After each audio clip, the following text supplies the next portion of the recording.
What's up, Browns fans? Nathan Segura here at Browns headquarters in Berea for Browns Live Draft Week specials presented by Graham & Fist Wine in a Can. Today, coming up on the show, Chris Rose will join us, who'll be working for the NFL Network as well as our team this week here in Cleveland with the latest draft coverage. We also are going to go through some of your questions. Remember, you can use the hashtag Browns Live, tweet the show, and I'm going to be answering a bunch of them on today's program. Let's get things kicked off, though, with some of the news of the day around the NFL. And we talked yesterday about how the Browns might be looking at a cornerback in this draft. They've got Denzel Ward and Greedy Williams. Troy Hill signed in free agency, but you had some departures in that room as well as Terrence Mitchell, Kevin Johnson, and Tavier Thomas all leaving via free agency. Greedy, of course, we know missed last year. Denzel Ward, he plays every single year at a very high level, but he's missed some games all 3 seasons here in the NFL. And so another corner seems to be a big priority. And we've talked with a lot of people. Daniel Jeremiah on this program yesterday. He said there's a big gap between the top 4 corners and then the rest of the corner group that might be available more in the second round. And as we know, the Browns pick at number 26 in the first round. So they're very much at the mercy of 25 other selections before they get on the clock. Now, we talked about these 4 corners. Who are they? Patrick Surtain out of Alabama, Caleb Farley, also J.C. Horn, and Greg Newsome. Those have kind of separated themselves as the top 4 corners. Now, Surtain, it looks like he's going to be gone well before the Browns pick. J.C. Horn, it is looking like he will be gone well before the Browns pick. And Newsome, in recent mocks, has not gotten to the Browns at all. And that leaves Caleb Farley, who's a very interesting prospect. He would be, were it not for his injuries, a top 10 pick in this draft, but he's got the injuries. And this came out today from Tom Pelissero and Ian Rappaport, that following his pro day, Farley said at a media conference on March the 26th that he was originally injured while deadlifting in 2089, herniating the L5 disc and bulging his S1 joint in his back. He had a micro discectomy as a result of that to clean it up. Now, he resumed training but opted to sit out of the 2020 season due to COVID. Then he irritated that S1 joint a couple of months ago, leading to a second microdiscectomy. He still has weakness in one of his big toes, suggesting a nerve hasn't fully recovered since the latest procedure. Now, they say that's normal at this stage of recovery, which is ongoing. Add to the fact that Farley also tore his ACL in 2017. So you have someone who's incredibly talented, but we haven't gotten to see and has had some pretty serious procedures thus far. And you heard Daniel Jeremiah yesterday talking about Rob Gronkowski, and he said it was a matter of this from the training staff. Kind of like Gladiator, right? Thumbs up, yeah, you can draft him. Thumbs down, no, he's not going to be on our board. And for the Ravens, Rob Gronkowski was not on their board. Went on to have a great career with the New England Patriots. What will the outcome be for Caleb Farley? And it's different this year with no combine. These medical testing not as structured and comprehensive as in years past, and so the information maybe not as readily available. So Farley is a guy that the Browns certainly could be interested in. Could he fall as a top 10 talent to 26? Do the Browns take that risk on him? So we have that little bit of commentary about Caleb Farley. And then there's this as well that came out from Charles Robinson of Yahoo Sports. He said the Saints may move up to get Caleb Farley, and they feel they need to move ahead of the Tennessee Titans, who pick earlier than the Browns in the 20s, early 20s, to get it done. So could it be that all 4 corners are gone for the Browns at the time that they pick number 26? And it's starting to look like that is a very realistic possibility. So who could it be for the Browns? Well, let's take a look at some of the latest mock drafts. If we've added some new ones in here to see maybe what the Browns could do at number 26 here in this year's draft. And you look at Ryan Wilson, Micah Parsons. He is the linebacker out of Penn State. That would be a huge fall for him. Many think he's going in the middle of the first round, if not the top half of the first round, top 10. Then you've got Kwity Paye, the defensive end out of Michigan. Gregory Rousseau, the defensive end from Miami. You have 2, Dane Brugler and Josh Edwards at the Athletic and SI, who think Greg Newsome, the cornerback out of Northwestern, would be the pick. And then you have Peter King at NBC Sports. He says the Browns could package some of their picks and move up to 21 to get Jeremiah Owusu-Koramoah, the linebacker safety hybrid out of Notre Dame. One of the things we're going to talk about on today's show, because you guys have great questions for me, about moving up, moving down, what the Browns could do. We've got 9 draft picks in this one. Are there 9 spots open on this roster? Are there 9 spots that could be competed on this roster? I don't know the answer to that. Will the Browns draft 9 players? Will they package some and move up? Will they move back? Will they push some picks into 2022? It's all on the table, I think, for the Cleveland Browns in this draft. But before we get Chris Rose in here, let's get to some of your questions and spark a little discussion about the Cleveland Browns. Hollow at LAS says, how many impact players do you think will yield from this draft, if any? Or will it be more developmental prospects?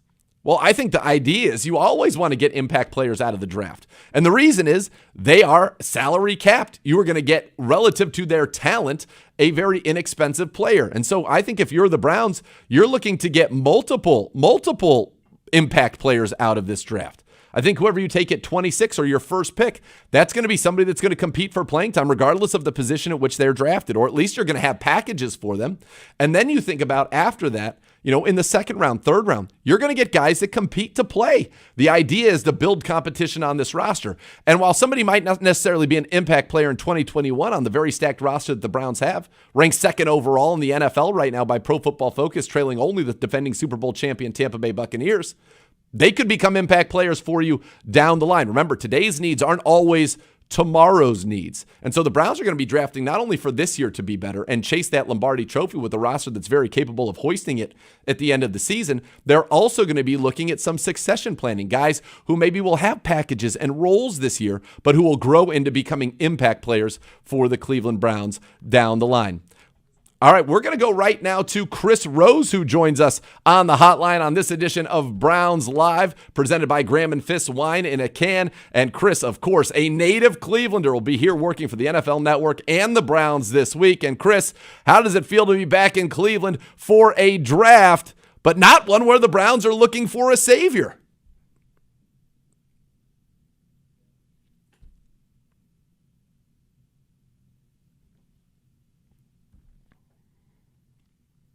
All right, we're having some technical difficulties here with Chris Rose, but I know he's fired up to be back here in town, and certainly for the Browns, they are going to look to make an impact at number 26, even if they're not looking for a savior, as I had mentioned earlier. Let's get another fan question in here now from Twitter. Again, you can use the hashtag BrownsLive to get those questions to me on the show, and this one comes from King Edward 15, Petty Kruger. What's the likelihood that Andrew Berry trades down in or out of the first round of the draft? Hashtag Browns Live. I think it really depends on how the board falls for the Browns. I think up or down are both on the table. Now, let's say they get to 26, and let's say they did want one of those corners, and the corners are all gone. And let's say that they also like Jeremiah Owusu-Koramoah, and he's been drafted. And there are a couple of receivers that they like. Yes, I do think receivers are in play at 26. Say those receivers are there. Maybe they're gone, that they like. I think they consider trading down. I think there's an opportunity for the Browns to move out of the first round this year, pick up an early second round, and then something either in 2022 or in the future, or perhaps a player. I think it's all on the table. And Andrew Berry, as we know, he's always got a plan. He's always prepared. He's always poised, and he's got a process to implement that plan. So I don't think anything will fluster him, but I do think the Browns are open to moving around and making sure that they don't reach for somebody that they like or a position group just because it's a need. They're going to get the best players and most impactful players for the Cleveland Browns. I'm told we've got Chris Rose now on the hotline. And Chris, it is great to talk with you again. And I know you're here on behalf of NFL Network, also doing some stuff for us here at the Browns out and around in Cleveland. A lot of buzz around this draft, but for the Browns, thankfully, we are not looking for our savior. We're looking for somebody to probably compete for playing time.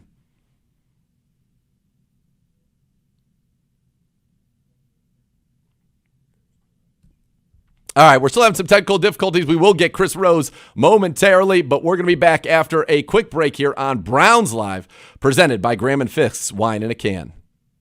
I'm Graham. And I'm Fist. And we're the founders of Man Can Wine. And Graham and Fist, wine in a can. 100% California award-winning wine in a proven package. And announcing our Rookie of the Year, 8.4 ounces of award-winning California wine. We've got red, we've got white, we've got rosé with bubbles, and we've got white with bubbles. All with Wine Enthusiast Magazine Best Buy Awards. Shipped right to your door. Visit footballwine.com. Order now.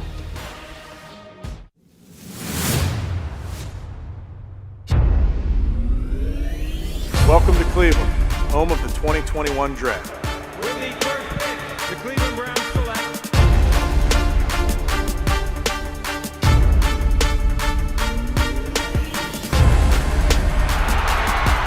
He's got it! Touchdown! And here comes Chubb. He's going! He's gone! Nick Chubb is in! Touchdown!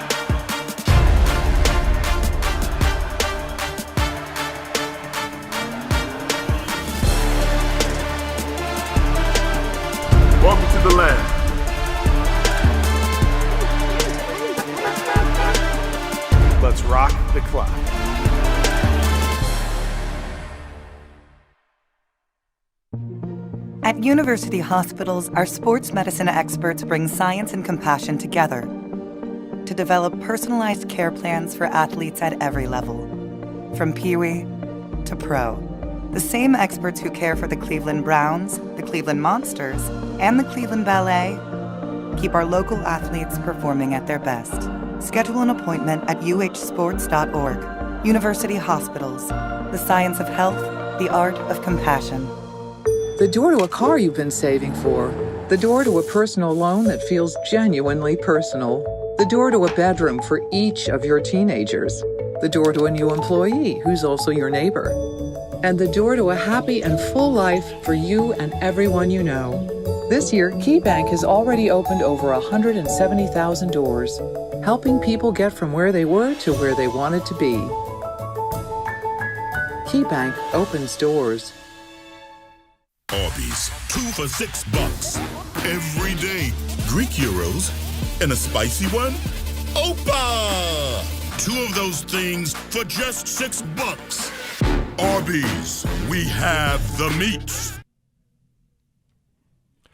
Welcome back to Browns Live, Draft Week Specials presented by Graham and Fisk's Wine in a Can. And earlier, before we went to break, we tried to get Chris Rose.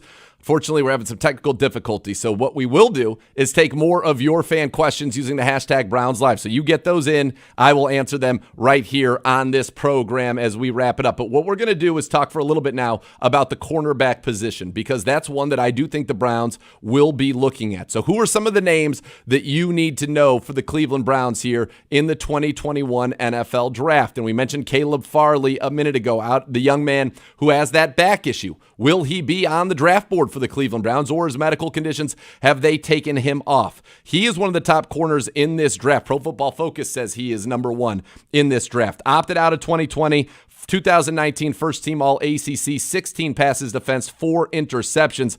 Pro Bowl upside, 29 passes defense in 28 games, and he was a high school quarterback. So he understands a little bit about how to play the position and what teams are trying to do for them. So the young man of Virginia Tech, as I told you before, would go in the top 10. Health issues, but now we're hearing teams are looking to trade up to get him, and we'll talk about trading up in a moment. There's also J.C. Horn out of South Carolina. He played only 7 games last year after opting out, and he led the team with 8 passes defense and 2 interceptions at South Carolina. He's the son of New Orleans wide receiver Joe Horn. You all remember him. He's long and athletic, 6'1", 205, 4'4", 40, considered the best true man corner in the draft. He's a strong, physical press man corner in the mold of Aqib Talib. You guys know Aqib Talib. He's a guy who had great success in Denver with Joe Woods as his secondary coach and then defensive coordinator. So that could be somebody that the Browns absolutely would want. I just don't think J.C. Horn is going to be there for them at pick number 26. Another one, as we saw on the mocks, Greg Newsome has been mocked to the Browns, and perhaps he's somebody that has an opportunity to be there. Newsome, first team All Big Ten in 2020, 10 or more pass breakups in each of the last 2 seasons. And listen to this, led the FBS with a 15.7 passer rating against last year, and he allowed only 1 completion of more than 10 yards in the air all season. He can play man. He can play zone. You see his ability in off coverage to break on the football right now. Great mirroring skills and movement. 6 foot 192, runs a 4.38 40. He's an absolute stud, and he's somebody that could be there for the Browns at 26, although it does seem like some of the more recent mock drafts have Newsome going in the early 20s. The Jets, the Titans, teams that are looking to get cornerback help, taking Newsome, and sometimes as early as 16 to the Arizona Cardinals. So a lot of variation there with these corners, but those are some to know. Now from that second tier, you got guys like Asante Samuel Jr. out of Florida State. His father, Asante Samuel Jr., a very good player in the pros. A little on the small side, but great ball skills, can play inside or outside. And I wonder if the Browns evaluate him as a slot or an outside corner. I do think the Browns will be looking for help on the outside here. They got Troy Hill, but maybe later on they're looking inside. And there's some guys like Elijah Molden out of Washington that could fit that bill as well. on the outside. And now you're seeing Tyson Campbell out of Georgia go in the first round because he's got all of the talent. He's got everything that a coach would be looking for. Size, speed, all of it. Eric Stokes as well. Kelvin Joseph from Kentucky. Those are names to keep an eye on. And then if the Browns want to go with somebody with a lot of size, Melifanu out of Syracuse is 6'3". When you play some of that cover 3, think about back in the Legion of Boom days with the Seattle Seahawks. Remember Brandon Browner opposite Richard Sherman? Tall, long, lanky corner. Could be a nice compliment to Denzel Ward and Greedy Williams with his size. That's somebody that the Browns could be looking at in round number 2. So a lot of corner options for the Browns. That top group, though, it'll be interesting to see whether or not the Browns get one of those guys to fall, and if that's who they, in fact, do want, or if they decide, I want one of these corners, will they have to be aggressive? And that leads us to one of our fan questions here on Browns Live. D-Square77 says the Browns have 9 picks. We don't need much now, so how likely is it for the Browns to make a major trade to move up in the draft and draft a premier corner or linebacker? Well, I do think if the Browns were to move up in this draft and package, for example, their one this year and maybe one of those extra 3s or extra 4s to make a little bit of a move up and jump ahead of a team like Chicago or Tennessee or Indianapolis or the Jets that they think might be targeting a cornerback in this draft, that's the position I see it happening for. Or maybe a wide receiver. I don't think the Browns would trade up for an off-ball linebacker. That just doesn't seem to fit what I understand about this team, not to mention the fact that Joe Woods is going to play a lot of dime defense this year. He wants to run about 400 snaps. That's 3 safeties. That removes linebackers from the field, and they like who they've got here. Anthony Walker Jr., Sione Takitaki, Jacob Phillips, a third-round pick from a year ago, who I think is going to take a real big step in year number 2. Mack Wilson, the veteran Malcolm Smith is back. So I don't think they would package assets to move up for an off-ball linebacker, but it could be for a pass rusher. It could definitely be for a cornerback, perhaps a wide receiver. Again, I'm not sure that the Browns will use all 9 selections. They have the flexibility to push those into 2022 or to move up and get somebody that they truly covet. We'll have to find out, though, on draft day, which is going to be very, very fun, and it's going to be tough for us. We're going to have to be patient, waiting so long. But maybe Andrew Berry, as I said, he's got a plan, and perhaps that involves a move up this year. I would say that it's more likely the Browns would make a move up this year than it has been in any of the other years. But it's also just as likely to me that the Browns could move out of the first round altogether if the board does not fall the way they want when it does become their turn to pick at number 26. We'll be back with more of your questions and more breakdowns here of the 2021 NFL Draft on this Browns Live Draft Special presented by Graham & Fisk's Wine in a Can. I'm Graham. And I'm Fisk. And we're the founders of Man Can Wine. And Graham & Fisk, Wine in a Can. 100% California award-winning wine in a proven package. And announcing our Rookie of the Year, 8.4 ounces of award-winning California wine. We've got red, we've got white, we've got rosé with bubbles, and we've got white with bubbles. All with Wine Enthusiast Magazine Best Buy Awards. Shipped right to your door. Visit footballwine.com. Order now. Wendy's new jalapeno popper chicken sandwich and salad prove Wendy's goes all in on flavor. Unlike... we put a bun inside the sandwich. Bun, bun, bun. Hurry into Wendy's and try the new jalapeno popper chicken duo today. Dad, what are you doing? I'm putting extra spring in our spring cleaning sale. Is that what you call it? During our spring cleaning sale, lease a new Trax for $99 a month or a new Equinox for $149 a month. And get our free 20-year, 200,000-mile warranty. If you're worried about bad credit, no problem. We can help. So if you're thinking Chevy, think Serpentini in Westlake, Medina, Willoughby Hills, Talmadge, Orville, and Strongsville. American and proud of it. Pretty good springs for an old guy. Great philosopher Socrates once said, to find yourself, think for yourself. Great philosopher Arby's once said, y'all ever put spicy sauce on a 2 for €6? Arby's, we have the meat. Discount Drug Mart is your trusted hometown healthcare provider and your immunization destination. And now Drug Mart is your convenient, quick, and safe destination for the COVID-19 vaccine. Simply register for your free vaccine at covid.discount-drugmart.com. No endlessly searching for an appointment. We will contact you in the way that works best for you. Then you will choose the date and time to schedule your vaccination. Simple as that. Discount Drug Mart is proud to serve our communities. No matter how early you're up or how late you're running, when you start your day at Speedway, we've got what you need to have a good morning. We've got it hot, we've got it cold, we've got it sprinkled, we've got it ready. We're here to make your morning a little better. Because when you get off to a better start, you go on to a better day. The official convenience store of the Cleveland Browns. Wendy's new jalapeno popper chicken sandwich and salad prove Wendy's goes all in on flavor. Unlike... We put a bun inside the sandwich. Bun, bun, bun. Hurry into Wendy's and try the new jalapeno popper chicken duo today. Welcome back into Browns Live's Draft Week Special, presented by Graham & Fists Wine in a Can. Nathan Zagura here on Tuesday, just 2 days out from the 2021 NFL Draft, hosted in our fine city right here in Cleveland. The Browns, of course, not picking until number 26, coming off of their best season in a quarter century. In fact, the Browns have not been slated to pick this late in a draft since 1995's NFL Draft, when they were originally slated to pick 26, but after a move up and a move back, they ended up picking 30th that season. So for the Browns, what will this look like? What will they do? What holes are there left to fill? I know a lot of you are concerned about defensive tackle with the departure of Sheldon Richardson. In fact, got a question from Tom Ace94 using the hashtag Browns Live, and he said, do you think the Browns will sign a veteran defensive tackle before camp? Well, I think the door's wide open for Sheldon Richardson. Andrew Berry loved Sheldon Richardson. Kevin Stefanski loved Sheldon Richardson.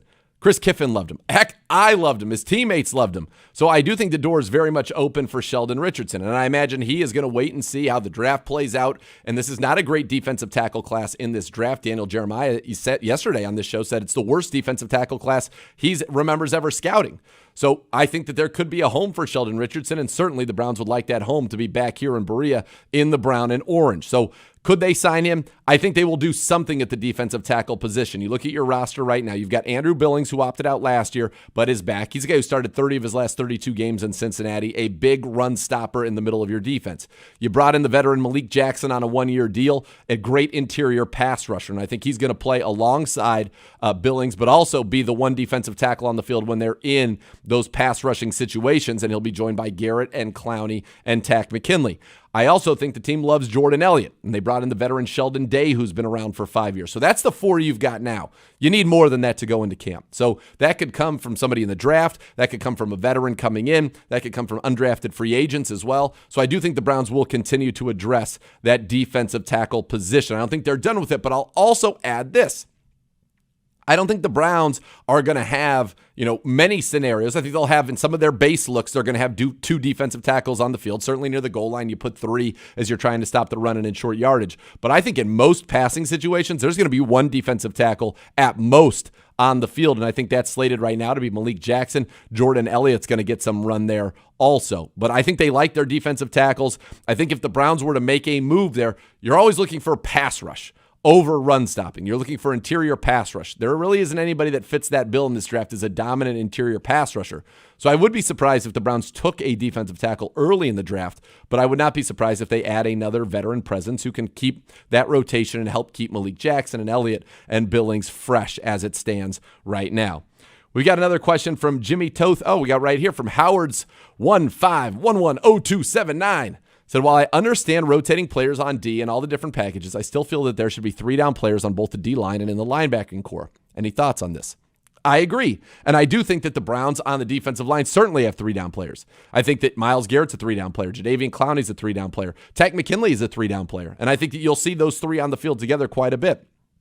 But so is Malik Jackson. He can help you against the run and the pass. Jordan Elliott, somebody that they like internally, last year's third-round pick out of Missouri, who can do those things and be on the field all the time. I think when you look at the linebacking position, the Browns feel like they have some guys who are candidates to be 3-down players. Anthony Walker Jr., who was brought in. Jacob Phillips, of course, could take that kind of a leap. Sione Takitaki continues to be more comfortable in coverage. And then you also have the philosophy of looking around the league. Look, to get a true 3-down linebacker, those studs, they're hard to come by, number one. Number two, those guys either cost a lot of draft capital or need to be paid at a very high level. Look at the deal Levante David just signed in Tampa to stay alongside Devin White, who was a top 6 pick in the draft. So what the Browns' philosophy is, I think, and it seems they're going to put their resources more up front and on the back end of their defense, in the safeties that they're going to use a lot, in the corners, obviously on the defensive ends with Clowney now, and they've paid Myles Garrett, and you bring in Takk McKinley, rather than at the linebacking core. And what the idea is to get a complete player out of multiple players. You know the situations. You can play some situational football. Would you like to have a 3-down dominant linebacker? Of course you would. A Bobby Wagner, a Levante David, a Devin White, Fred Warner even in San Francisco when Joe Woods was there. That makes a lot of sense. Those guys are hard to find. Jacob Phillips, though, I believe can become a guy like that for this Cleveland Browns football team. So in the meantime, you're going to be very situationally aware and have guys play to their strengths and hide their weaknesses. Now, you can't always be sure a team's going to run or pass in a certain situation, but you have guys who are competent in both, who excel and more have specialties. Malcolm Smith, for example, the veteran, he was one of the top 12 graded pass coverage linebackers in the NFL last year, according to Pro Football Focus. So you're going to have his smarts on the field in some of those situations. And don't forget, you're going to have safeties playing linebacker positions a lot for the Browns this season as well. And so that alleviates some of the need and some of the stress at that spot. So I think that the Browns certainly could move up and want to get an impact player, but I don't really see them doing that for a linebacker. You want to have a 3-down linebacker and you want somebody to develop into that you pick, obviously, at a judicious spot, or somebody who falls into your lap that fits that bill for you. Go ahead and make a move. Jeremiah Owusu-Koramoah, I think if he's there at 26, fits the bill for the Browns. An elite talent, a special talent. We heard Daniel Jeremiah say that. So that's where I could see it happening more so than in the draft. And I think the Browns like their linebackers. I've said it before many, many times. I've talked with Joe Woods about this. I've talked with linebacker coach Jason Tarver about this. Talked with Andrew Berry about it. The Browns like their linebackers. They like their linebackers, I think, a lot better than everybody outside of Berea does. But it gives them the opportunity. I think if you said, where's one place that if they draft a stud could potentially be a day one starter, I do think it's linebacker for the reasons I talked about. The Browns have some great pieces, some great potential, but they don't have that one guy that is that true 3-down linebacker just yet. Now, Anthony Walker's done that in Indianapolis, and the Browns are hoping that carries over here to the Cleveland Browns. I got another question. This is from the Rob Norvell, and he says, hey, Nathan Segura, do you see any possibility the Browns trading into the top 10 like the Falcons once did for Julio Jones with the Browns to go get somebody like Kyle Pitts, a transcendent talent? I like the idea. Not going to lie. I think that would be fun. Kyle Pitts in this offense would be an unbelievable addition. Unbelievable. I think he is the best player in this draft. Certainly the best non-quarterback in this draft. Could that be something the Browns do? Maybe. That would be bold. That would be big. But if they think he's that good, perhaps. But you also have to have somebody who's willing to give up on him, somebody who's willing to pass on him. And it sounds like there's no way he's getting out of the top 6 picks in the draft, that either Atlanta loves him or that the Miami Dolphins love him or perhaps even Cincinnati, although I'd like to see him not be in our division. But that's where you are with those situations.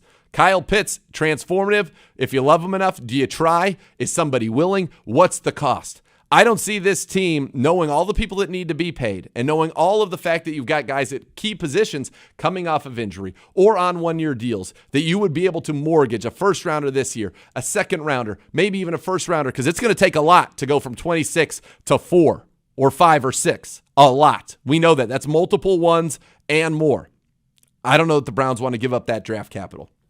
You need to be able to have those players who are excellent for your football team, that their talent is not commensurate with their salary because they are draft picks. And I think Andrew Berry knows that. We've got an expensive team. We've got studs. That's why we've had to make tough decisions like we did with Sheldon Richardson. So you've got to plan for that, not only now, but for the future. And so I would be very surprised, although boy, would I love it, to see the Browns make that bold and that costly of a move here in the 2021 NFL Draft. Well, tomorrow perhaps we'll get some insight on the Browns' strategic thinking for the draft and also their strategic approach to free agency this year. The setting up of this roster that really goes in the draft without any glaring holes and definitive needs. There are things that we want. We've talked about that, like corner, some speed at receiver.